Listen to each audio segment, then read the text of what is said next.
All right, welcome back to Always Moving Forward. I wanted to just take a minute and thank everybody who has jumped on and became subscribers this week. We've seen a big influx of subscribers, helping us to reach our goal of 1,000 subscribers in the next 2 weeks. So remember, every time we put out a video, if you guys would just smash that subscribe button, just like, comment, and share. Now, with that said, I am super excited about today's show. So today, I have Heather Fraley. I met Heather on IMDb, and she's an actress. She's a lot of things. She's an actress, a model, a director, producer. So she's got a lot of titles to her name, and she's also has a really powerful journey that I really want you guys to hear. So I'm going to bring Heather on. How you doing, Hello. Heather? I'm good. How are you? I'm doing great. So thank you so much for being on the show. Thank you for asking me to be on the show. Yeah, I'm super excited about it. I got to learn a little bit more about you today. We chatted a little bit. We So did. I'm really excited about you being able to share your journey. And talk about all the things that you've been able to overcome, and get to the point that you're at. So I'm really excited about you being on. So Thank you. with that said, I'm going to go ahead and I'm going to let you introduce yourself and kind of tell us where you were born and raised and kind of what life was like growing up. We'll start from the beginning. The beginning. Okay. Well, my name is Heather Fraley. I was born in Gresham, Oregon, actually at home in a small apartment. So my mom is very brave. I look up to her for that. No hospital. Being a single mother myself, I did go to a hospital and I did do the epidural. So my mom, go mom. So born and raised in Gresham, Oregon. We actually ended up living in a very small town called Boring, which, yes, it exists. Wow. Boring, Oregon. I was a little country girl, horses, goats, berry farm, all of the above. Wow. And that's where I was born and raised. I moved to Florida when I was 19. So that's where that whole transition changed. I was actually the first one out of my family to move here, and then my parents and sister and two nieces followed me 3.5 years afterwards. All right, cool. So when you were growing up in Florida, like right now you're into acting. So was there anything that kind of led you down that path as you were younger, or indicated that might be the direction you would decide to choose later? Yes and no. I had no idea. Right. But my parents had an idea because I was that weird kid that was always coming up with plays and dance rehearsal scenes, and I was always, every Christmas party we'd go to, I would get all the kids together and I'd make them pretty much get together and make a show, and then we would do it for all the parents. I was doing that stuff nonstop. So I would always write. I wrote a lot as a child, and so my parents always kind of said, you're gonna do something, and I was just like, cartoons, whatever. I was a kid. I didn't see anything coming from it ever until last January. Wow. That's funny because when I talk to people who are really creative, throughout the show, most of them tell me that they got their start either in writing stories, just writing books or short stories, or like art, just doing artwork. Right. And then it ended up becoming something bigger later. Right. It's so funny how one step can throw you into a whole new world, and just open up these other, little more steps, then boom, there's a doorway, and you walk through that doorway, and then there's a whole new world full of steps. It's crazy. Right. So now, before you moved to Florida, you kind of have a story about your family life and kind of things that you had gone through. Can Yes. you share some of that with us? Sure, absolutely. When I was 7, my grandmother, she was murdered. That was my father's mother. That took kind of a huge toll on our family. And, I actually had to attend all of the court sessions for that, as at that point, it was a year later, so an 8-year-old. And I physically walked past my grandmother's dried blood on the carpet and seen that too. So that was a lot for a child. Right. That's got to be really traumatic as for a little kid. Yeah, I want to say it should have been, but it kind of just started developing me, which is more stuff has happened since then, and I've had those situations occur, and then I've just kind of it's built a thicker skin on my behalf on how to learn how to handle all of that. So I mean, yes, it was traumatic, it was horrible, horrific, but at the same time, that was the first step in a lot of steps of traumatic events, and it's just stuff that I had to work through, and I had gotten some practice at a young age working through that stuff.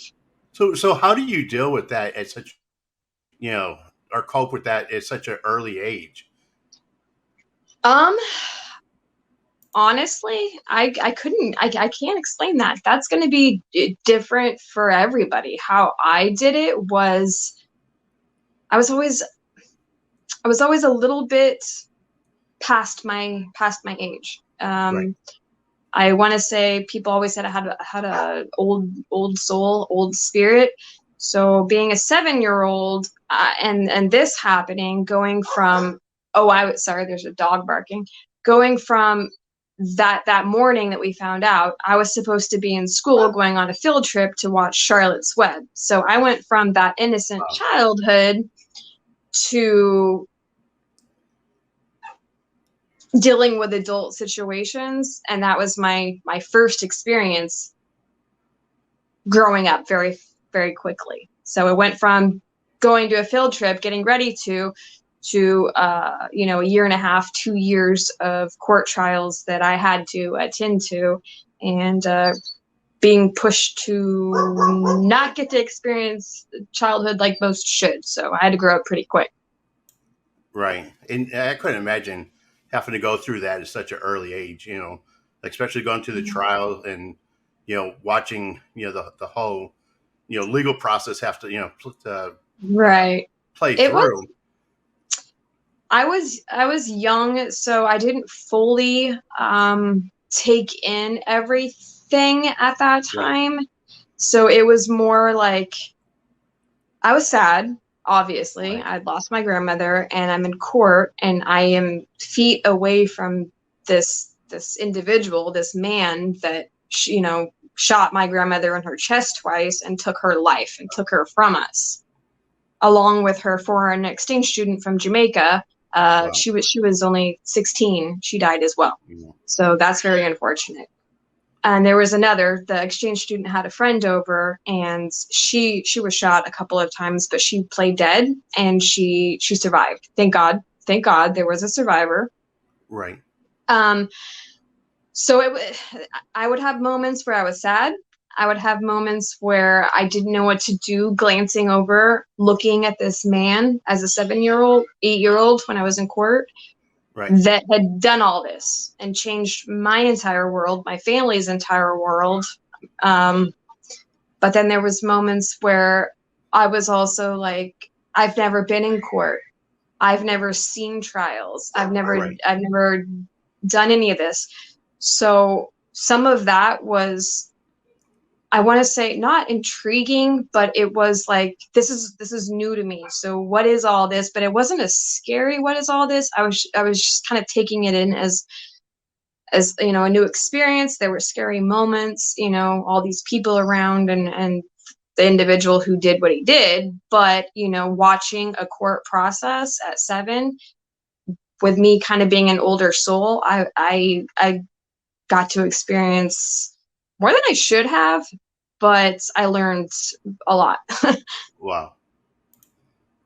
So, and then, so that was already one of the first tragic events in your life, and Correct. then I mean, you've had a series of things that happened to you that I've um, had, yeah. I'm just impressed that that you're as a strongest person you just to come through and through all the stuff you've been through. Well, thank you. But I mean, when stuff like, you know, when stuff happens, Right, or horrific stuff, what choice right, do you have? You fall or you stand up and keep right. going. Those are your only two options. So So now, after losing your grandmother, you lost somebody else that was special in your life as well. correct. My sister, Yeah. she died 3 years ago from a brain tumor, cancer. Wow. That was a long process. She was diagnosed and she was actually given 3 to 6 months. Right. However, the the the part that makes it kind of like a miracle is she looked at the doctor. I was right there with her. She looked the doctor in the eye and she said, 3 to 6 months. She said, I'm not going anywhere until my daughters are old enough to remember me by. She said, I'm Wow. not. You're not putting an expiration date on my life. You will not do that. She lived for 10 more years. Oh, wow. 10 years. I mean, Wow. she was blind. She was in a wheelchair. She had numerous strokes and seizures. She had no use of the left side of her body, Right. but she fought 10 more years. And I can't, my family and I, we can't complain. We got, I mean, it sucks, the cards that were dealt, Right. but we got 10 years with her, 10 more years. Wow. That's So, incredible.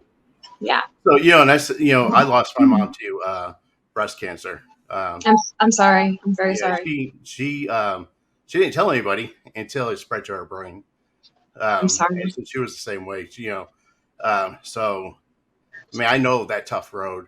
And then, outside of this, I actually work as a volunteer coordinator for hospice healthcare for people who are only given, 6 months to live. So for Right. somebody who was given 6 months to live 10 years, that's incredible. That just shows, Yeah. a lot of strength and willpower for her, on her end to make sure that, she fulfilled that promise He for her daughters. that that was an eye opener for me. That right there. I mean, I already had witnessed my own little small miracles and ways of life, but that right there showed me if you have it in you, you can truly do anything. There's no limits. There's nothing. She made a decision. She was given 3 to 6 months, and I'm not saying, you know, maybe it was a medical amazing mystery, but she was given 3 to 6 months and she made the mental and heart choice to say no. And she fought like hell and she was very uncomfortable. The brain tumor caused her to go blind. She had no vision for that 10 years.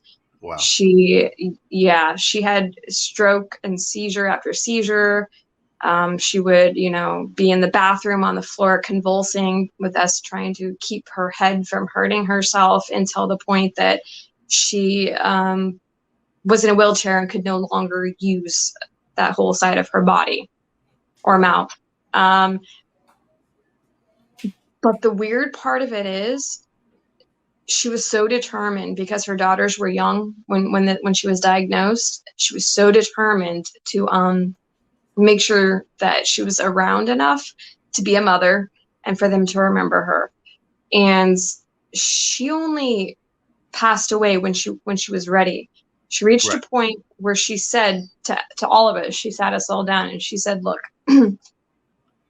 I feel like I reached the goal that I wanted to reach. You know, my girls they're, you know, at the time, like, you know, 13 and 12 or almost 12. She's Right. like, I'm tired. I'm exhausted. She's like, I'm ready to go home. She was very religious. She's like, I'm ready to go to heaven. And she didn't make it not even 2 weeks longer after her decision to be ready and done. And this wasn't, you know, chemo related. She had done that stuff earlier, but she had reached a point where they did the surgery. They removed as much of the tumor in her brain as they could, but they couldn't Right. remove it all because it was wrapped around important arteries and whatnot. And she did the chemo, and it was keeping this, you know, stage 4 tumor cancer in her brain from growing, but it was still killing her body slowly. She did reach a point where it began to grow again, and she didn't want to do the chemo again. She was, you know, made her 10 years. She was done with the battle. She was blind. She couldn't do anything. She was in a chair. She was there for her kids as they were, you know, made it at least to, you know, 11 and 13, you know, 13, 12, 13. She Right. was ready to go home. And when she was ready, then she went, but she didn't go before she made that decision and she was ready. So that Right. has been a huge impact. I mean, not only, you know, I miss her and it sucks. She's my only sibling. I miss her every day Right. horribly. But that lesson that she taught me, I will carry with me forever. And in everything I do, I'm going to remember that I have that choice. Same Right. choice she had, you know? So you feel like that kind of is one of the motivating factors that's pushed you, you know, through all the stuff that you've been through. I've, you know, I've always been positive. If something bad happens, I'm like, okay, well, I can't change that. This is the Right. cards that were dealt. But what I'm going to do is whatever happens, I'm going to make a decision to use that situation as a learning experience Right. or to turn it into a positive, because that's all Right. I can do. So instead of just having a bad set of cards handed to me, I'm going to turn this into something good because I can. That's something I can do. So I always Right. had that mindset, because the other thing that we had discussed, where the domestic abuse and rape survivor, that Right. happened before my sister ever died. So I was already in another set of learning the whole, whatever, however I deal with things process. So yes, my sister had a huge impact on how I handle things, but there was other things that had occurred prior to even that kind of have built me up to be whatever it is that I am today. Right. And you know, talking about that, like you shared a little bit of information about that, the whole you know, domestic violence and what you went through, you know, with all of that. Yeah, Could you tell my audience a little bit about that? 'Cause, you know, because I have people that is probably facing the same thing. Um, absolutely. So I have over 200 cigarette burns on my upper arms and my back. I was raped and I was dropped off basically in a parking lot by a dumpster. And a couple of teenagers happened to come across me and they called the police for me. So whenever, I usually wear long sleeves or to the forearm. However, I'm not ashamed of them because I used to be. For a very long time, I was ashamed of my scars and they held me back. I stopped modeling and was younger when this occurred. I was 22 when that happened.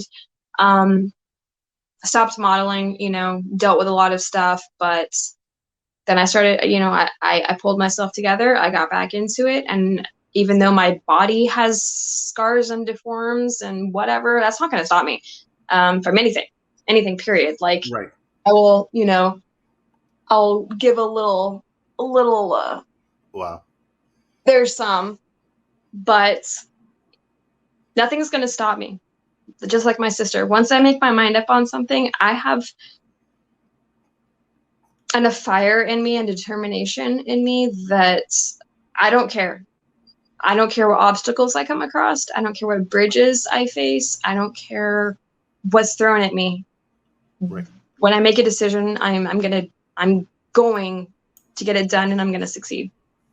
So let me ask you. So for anybody in my, that's watching this, who is involved in a that kind of toxic, relationship with somebody, um, what advice would you give them, and what helped you to get out of that kind of That okay. relationship? Well, my situation was slightly different. What helped me get out of that situation was thinking of my grandmother, because her death occurred from domestic abuse. It was her husband. It was not my grandfather. It was a step person. So I sat down and I thought about some things, and I was like, I'm not going to let her death be in vain.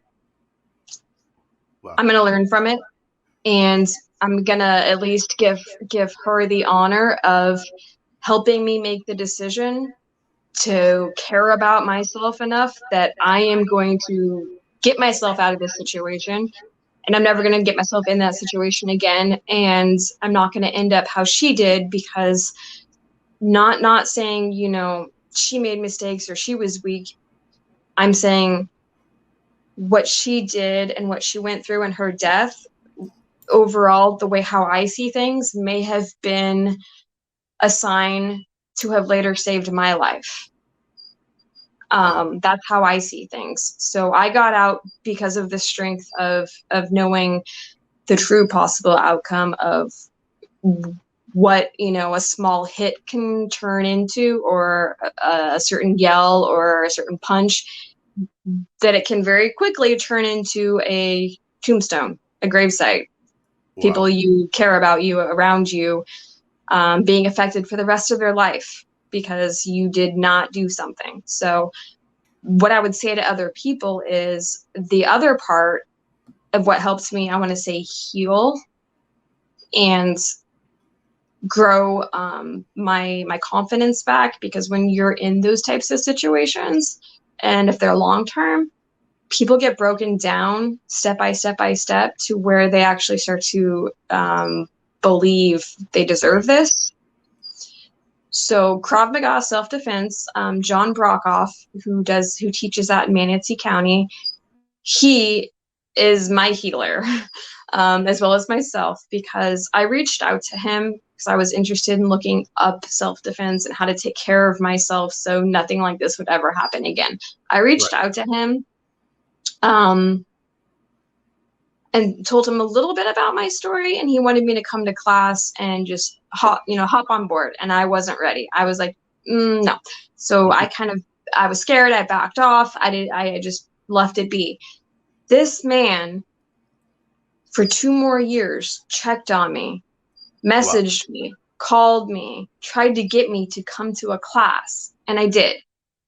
And that was the beginning of my official. I mean, I went through, the Spark program, safe place, for rape and abuse and crisis victims. Right. I went through the sheriff department, rape counseling. I went through all of that. But this, for me, this worked for me. The John Brokoff Krav Maga, that was my actual first moment where I started to heal and build my confidence and empower myself, and mentally, I mean, my body was healed for the most part. I'm deaf in my left ear, and my collarbone, if you look, they're right here, they're off even. Wow. I have hip issues, I have scars. I was not supposed to be able to have children. At a miracle, I had my daughter. Wow. um, but that Krav Maga was my first step, and there's going to be first steps for everybody, but I highly recommend anybody who is in a domestic relation or domestic abuse relationship, or has had something happen to them, whether they know this person, don't know this person, or if nothing has happened to you, get into some kind of self-defense program. And I will preach to the death. I will say, all people need to try Krav Maga. And the best person in this area, there's two. There's John Brockhoff, I can't talk, and then there's Joe, and Joe is in Tampa, and John is in Manatee. And they, John was actually taught by Joe, and John has been doing this forever as well. But they have women's courses as well. So if you're not comfortable being around men yet, you can take it's an AW course, all woman empowered. And oh Lord, it just becomes this environment of support. And it's not like a creepy support group where you sit around and tell your story. Right. You can keep your personalness. You don't have to speak a word, or you can open up to people if you build friendships, and you can open up to the instructors, and everything that's taught that they do, anybody decides to speak about stays there. And he will work with you. He worked with me on certain positions I was uncomfortable with. I was uncomfortable with having men on top of me. He got me through that. So if I ever get attacked again and there is a gentleman on top of me, right, or female or somebody on top of me, that right, I won't freeze. And that was hard, because you freeze. To get you past, especially when you've been through something like that, to get your mindset past the freezing effect and the fight back and survive and flip the switch, that's not easy, but it is possible, and you need to get there. So, and then there was other situations. He will listen to you. He will, any little thing that you put in there or talk to him about and say, hey, this is where I froze, or this is what I'm uncomfortable with. He will build you up and work you through that. So in the future, if something ever like that happens to you, you're not going to freeze. You're going to defend yourself, and you're going to survive.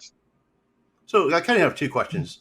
So sure. One, what do you think the reason is that women stay in kind of those kind of relationships? And then two, like what you're talking about, learning to fight back, and you kind of hesitated for 2 years. What would make you, not want to fight back? I'm not saying not want to fight back, but be hesitant. You know what I mean? To defend yourself. Okay. Well, a lot of women are, or men are abused just as much as women are. Truly, they are. Physical abuse, all that stuff. It's not right, just women. Anybody in a relationship, it can start out amazing and perfect, and right, and these people, they don't necessarily. Some people will look for specific types of personalities and victims. Most people don't even know that they have an issue when they're the problem, and when they're just drawn to certain personalities, like trying right, to save somebody who seems kind of like more fragile, and they don't even know that they have an issue or that they're capable of doing these horrible things until later. So there's a lot that goes into this. This is stuff right, you'd have to read about for quite a while to fully understand. But that being said, when you get in, those types of relationships or even friendships, right, it starts out amazing, and little by little, things very slowly change, very slowly at the beginning. You don't even notice it happening until one day you wake up and this isn't me, for example, this is anybody, for example, you wake up and it's a daily thing where you're, covering black eyes or fighting for your life, terrified for your life and afraid to leave. And by that time, what I believe from right, research and whatnot, this isn't a personal experience because I do have a different outlook. I will leave a situation like that. Not right, everybody will, but that was because of my grandmother. From what I've read and understand by talking to other women who I personally do know who have experienced very similar things, and men who have experienced similar things. I do have both side friends on that have been abused. Right. The reason why they get to that point and don't leave is because at this point, it's been 9 months plus. could be even 2, 4, 5, 6, 7 years that this has slowly been building up to where they don't even know who they are anymore and then look in the mirror. Their brain is rewired and reprogrammed to being almost nothing and worthless. And it happens very slowly and sneaks up on you, so you can't see the signs. It just happens. So these people find themselves in situations where they will actually defend their significant other or whoever because they're not thinking quite right. They're thinking, I'm scared. This person's going to punish me more. They're not going to get in trouble. They're going to get away with it. Or they're thinking, I just am beneath this person and I am supposed to protect them and I deserve what is happening. That's a lot of people's mindset, unfortunately. And that's hard to get out of. Right.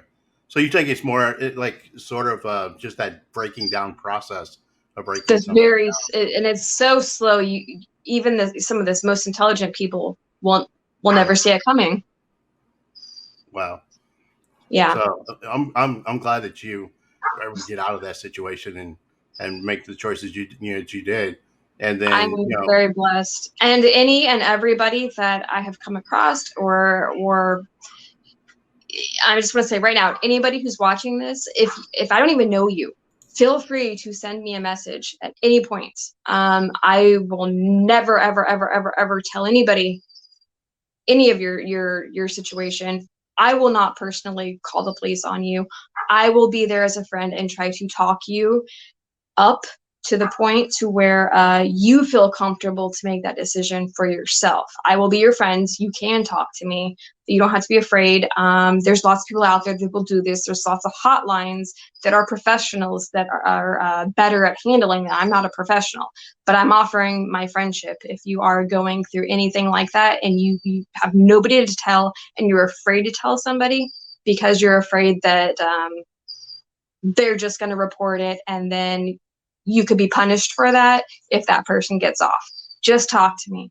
Just talk to me. Talk to somebody. Because once you start opening up and letting that out and seeing it from sometimes saying things out loud tends to make it more effective and real, and you see it in a different light.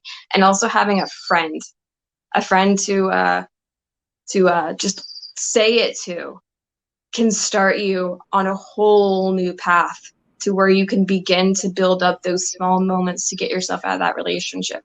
I'm no professional. I recommend contacting those hotlines and those people, but I'm just saying, if you need me, if you're going through something, DM me, message me, contact me, and I will listen. I will listen to what you have to say. I will not, jump in and try to save you and be your savior. That is not my position. But I will speak with you and I will try to build you up and help you to feel comfortable and safe to get out of that situation and give you the resources once you're ready that you could use to get out of that situation. I will help contact you with those. But until then, if you just want somebody to know, you can tell me. Well, I appreciate you, offering, that assistance to our audience as well. Absolutely. I wish I could do more. Wow. I can tell too, really passionate about, and it's something that's been, that's affected you, like you say, going back to 8 years, Yeah, being 8 years old. So, that's something that you've kind of dealt with. absolutely. I want to personally say thank you for, reaching out and helping for that. Oh, you don't have to thank me. Thank you for interviewing me and allowing me the opportunity to, instead of just, show my bookings and show my films and be able to actually show me and get this message out, the more me side. So thank you. I appreciate that. So now when you said you moved to Florida, so when did you kind of find your purpose and your passion? Purpose At and what point passion. did you kind of realize this is what I want to be doing? Well, I've only been doing acting since January of this year. Wow. So there was lots of, I feel everybody has lots of purposes, but we all reach a point where we find something that just sets your soul on fire, and then you're like, this is it. I did modeling for 20 years. I was scouted when I keep trying to go back and forth. It was either 12 or 15. I can't recall. I'd have to look it up. But I did that for 20 years and then retired, and then got back into it last summer as a source of extra income because I'm a single mom. I help raise my two nieces now that my sister has passed away. My parents and I work together to look after my nieces, and single mom also. And so that being said, I picked up back into modeling. I felt like, oh, this is a joke. I'm too old. There's no way I can do this. But I got back into it because summertime, no childcare. My daughter's out of school. I had some to do some kind of income, and that's when this acting thing whole started, because I did that after retiring for, I think I was retired for 5 to 7 years. And then I did just a little bit of modeling for a couple of months. And then I was like, hey, offered, do you want to be background on this film? And I'm like, okay. I went to that, and then it just blew up from there, and job after job. So that's how that started. So before we go on to the acting part of it, you have something that you're currently working on with your modeling. So you want to kind of tell us what you got going on with that? The only thing at the moment that I'm doing with modeling is one of the photographers I worked with last summer, I believe submitted the photos to the 2022 Maxim Cover Model Magazine competition. I am in it, and I'm in second place in my category right now. And I've reached the top five, because they've been, woo, doggy. So I'm there right now. So we'll see how that continues. And I keep, me and whoever the other person is, I don't know who the other person is, but her and I keep going back and forth in first place, first, second. We'll see how that works out. So what I'm going to do to help is we're going to put a link at the bottom of this interview, and anybody who wants to go and vote. Oh, perfect. Actually, my friend who did my web design, heatherfraley.com, if you go in there, it pops up right away where you can vote automatically, and it takes you to the Maxim page. He made it very easy. So if you go to my website, it's just going to be right there for you. Cool. So we'll post that. We'll put your website on there. Thank that you. way we'll get you to first place and try to hopefully keep you there. That'd be awesome. So, okay. Now, so, like you said, you just started acting like 6 months ago. Yes. And you have you've been everywhere. I mean, yesterday you were filming, you said that you have on IMDb, you guys have IMDb. Yeah, 47 credits, for acting, producing, directing, special effects, stunt work. I mean, you're doing all of it. And but so in that time, the 6 months, how many movies have you done? I think I would have to double check. I believe on there, I think it says I have 22 finished projects. Wow.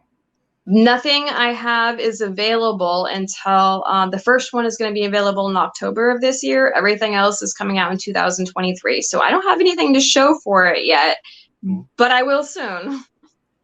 So you want to talk to tell us a little bit about the one that you were making yesterday. Because I saw on Facebook you posted a bunch of pictures on it. And oh, that one was so much fun. That's called 7 Roses. That's by a gentleman named Bobby Washington. He's the director and he's the writer, and he's an amazing human being. He's actually going to do the cinematography on a film that I wrote and I'm producing, and is accepted in the OIF Film Festival competition in September. So he's going to be doing the film for me. But he is great. And I had never met him until yesterday. And it was such an amazing, fun experience. The cast, the crew, the people that were there. We had Preston Walden, who's my manager. He came to help to do the BTS photos because we didn't have anybody for that day, which Jose, I'm sorry, Jose, I don't remember your last name. But he will be on the 7 Roses IMDb page if you want to look Jose up. He does the most amazing BTS photography. BTS is behind the scenes, so he Right. does the photography for that, and he's great and amazing, and he's everywhere in Florida doing everybody's photos for that. Unfortunately, he could not do it yesterday, so my manager helped out. He did the photos, so he was there. Then a director that I just did a short with by the name of Jason, who also cast me in another film the beginning of next month called Obsession. He was there helping. And then a fellow actor and friend, Brandon Meyer, he was there as well helping with, background, not background, I'm sorry, the other side of things, crew, helping with crew. And he's actually in a film of mine and Chad Shavier's, which is called Blood Money. He's one of our actors. And he's also, Brandon Meyer, he's also going to be doing his daughter and her daughter's boyfriend are doing special effects makeup and sound on my OIF film Intruder Alert. So it was fun seeing some faces I knew, but then meeting new faces and the atmosphere and the actors and Rex, the main, the serial killer in that film. He was so much fun. He was amazing. So it was fun. Yesterday was just fun overall. One of the things I noticed too on the IMDb is when I came across that site, it just seems like there's such a tight knit community. Once I reached out to a few people, I seen that there's just like this large community out there. Right. Florida, there's only so many people in the film community, and so we run into each other quite a bit.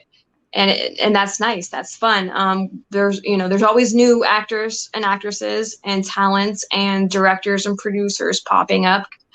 Fortunately, Florida is picking back up for the film industry. It is getting bigger again. But it's a very tight community. A lot of us know each other at this point. Especially if you're constantly, a consistent actor or actress or crew. So let me ask you, if somebody's trying to get into acting, what's the best way for them to get involved? The best way to get involved would be learn, be a sponge, get yourself on a maybe an indie or a short film or a student project. There's a lot of casting groups on Facebook. There's a lot of casting pages, websites that are available that you can sign up for, but get yourself on anything. So you can go there, start as background. If it's acting that you want to do or crew or whatnot, start as background. Do it and be a sponge. Watch the actors with dialogue and speech, and do your background part, but pay attention to everything around you. Take that opportunity to learn, because that's what I do. That's what I did. I couldn't afford acting classes. I couldn't afford headshots. I couldn't afford a demo reel. I couldn't afford anything. I dived into this, and I just was a sponge and paid attention to everything. And every job I did get, paid or unpaid, most of it at the beginning was unpaid, which is how it's going to be. Take everything that you can in, remember it, learn from it, make notes. And that's interviewing with Chris D. Roberts. I was trying to mention him. Yes. Yeah. And then I don't know if you know Tony Taylor, but I've interviewed Angelo Maldonado. I've interviewed a couple of them, and they've all said the same thing: is that the best way to start is if someone gives you a role, take it. Yeah, absolutely. And even if it's a small role or if it's a non-speaking role, everything helps, and it gets you in front of the right people, and eventually, if they see you enough, hopefully it grows into something bigger. Yeah, absolutely. You get to meet new people, you get to make connections, but at the same time, you get firsthand free learning, especially if you can't afford classes. So there's that. And Chris is amazing. Chris, oh my God, I love him. He is the best. Among a list this long I have, sorry, the screen wasn't big enough for my list. lots of actors that I've come across and met and befriended. He showed me his interview with you, and it popped up, and I was rooting for him, and I was watching it, and Right. I was all about it, and I commented, and then you added me as a friend request, and I kind of went from there. But he's Right. fun. He's a great guy. We just did Late together. He was in Mexican Connection with me. He was in a couple other films with me. He's a great guy. Yeah, he was. He was just down to earth, and Yeah. yeah, I really enjoyed interviewing him as well. And Yeah. he's just got that passion in that heart too. So Yeah. Yep. I just want to see him grow in the industry as well. Absolutely. I want to see everybody that I have befriended and has befriended me, and we've helped each other. I want anytime it's like if they get a role over another person, like Right. let's say one person gets a role and I didn't, or vice versa. There's Right. with your friendships, there's no anger, there's no jealousy. There's just like, oh my God, congratulations, woo! You're in Right. their corner, and it's great. It's great. Tony Taylor told me the same thing. He said that a lot of people get discouraged when they get turned down for a role, but Yes, sometimes it's not that you're getting turned down because of you. It's the director or the producer has a certain um, uh, image, I guess, for the character in mind. So absolutely. somebody might That is fit a huge that thing. character better than you, and instead of getting discouraged or upset about it, root for that person because your role's coming up. And maybe the next one. Absolutely. Because sometimes you could be an amazing actor and you could just simply not be the look of that character. That could be it. That could be the only Right. reason you didn't get it. Don't get discouraged. Keep going. Keep auditioning. You keep showing up. It's cool. Yeah. Don't So stop. now you've done so many films right now. So why don't you tell us a little bit about? Because I'm gonna post a couple of pictures of some of the Okay. films that you've already done, and then um, let us know about some of the work that you have coming up. Okay. Seems fun. Okay. So what movies have you done so far? Oh Lord. That's okay. I know it's a long list. I'll name a couple of them. Okay. I just finished my portion of rapping in a short film called Late, which is I wish I could tell you what it was about because it's for a very good cause and has good message. But that's by Fear Fame Productions. Joe is the director and producer and writer on most of his stuff. Late has a very good message. I did. Oh Lord, what have I done? Mexican Connection. Right. I've done Harlow's Haunt, which is a local indie horror film. I started out, I did a lot of background stuff. I was in a couple of things. I was in Warner Brothers with Vince Vaughn I was a dead body in that. Wow. So that was fun. That's for a TV series. I was in a Lifetime film as background. That was fun. Did a Radar with Dean Cain, who plays Superman. That Right. was fun. Background in that. All my beginning stuff was background. So start with background or start with local indie or student films. Start with those. they'll teach you how to learn things that other places can't teach, or take some acting classes if you can afford it. But those are some pretty fun projects. And I just finished also.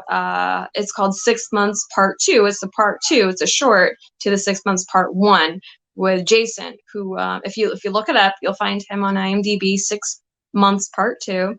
We just finished wrapping that, and he hired me to do his next one, Obsession, next month, the beginning of next month. So that was a fun one as well. Those are some of the past projects. There's more, but I can't remember them all off the top of my head. I'm sorry. Don't get mad at me. That's okay. I mean, you sent me some pictures, so I'm just going to post them. I'm going to Okay. post them, and they can see some of the films you're in. So I'm going to ask you the same question I asked Chris and Tony and Angelo. So, is there a particular movie or a role that you would love to be involved in, or? I'm happy to be involved in anything. I'm not gonna lie.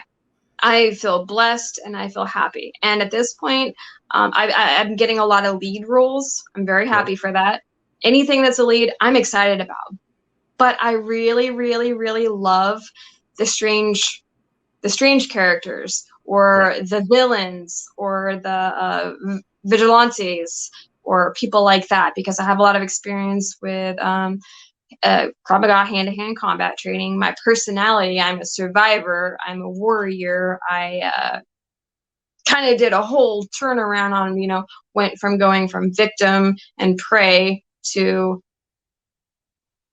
I will be the predator if someone's attacking me. So my whole mind has changed as I've grown. So I love those characters. I love, the badass characters. I don't know if I could say badass. Sorry. You can. That's fine. Okay.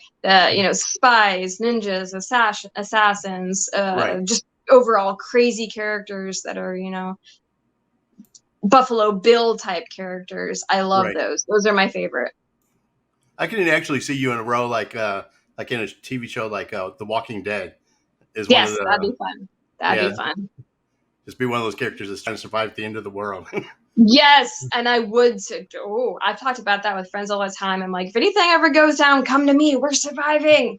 Right. Well, cool. But So if somebody wanted to reach out to you, what's the best way to do that? best way to do that would be my manager, Preston Walden. He is he's very well known in Florida as a director and a producer. If you go to my website, my personal website, heatherfraley.com, it has my resume, it has my information, it has my manager's information, it has everything that I'm doing, upcoming events and interviews, and this interview will be posted on there as well. So that's the best way. My website is to get a hold of my manager, and to get a hold and book me would be my webpage, which a gentleman named Stephen Ross, one of my best friends, he creates websites, and he did that for me as a friend for free. And he is available to create websites. Best. I get so many compliments on that website. Wow. Okay. Cool. So I'm going to post all that at the bottom of the interview as well, so that people just click on the link and thank you. See you there. So I want to thank you so much for being on the show. I've been really looking forward to this interview.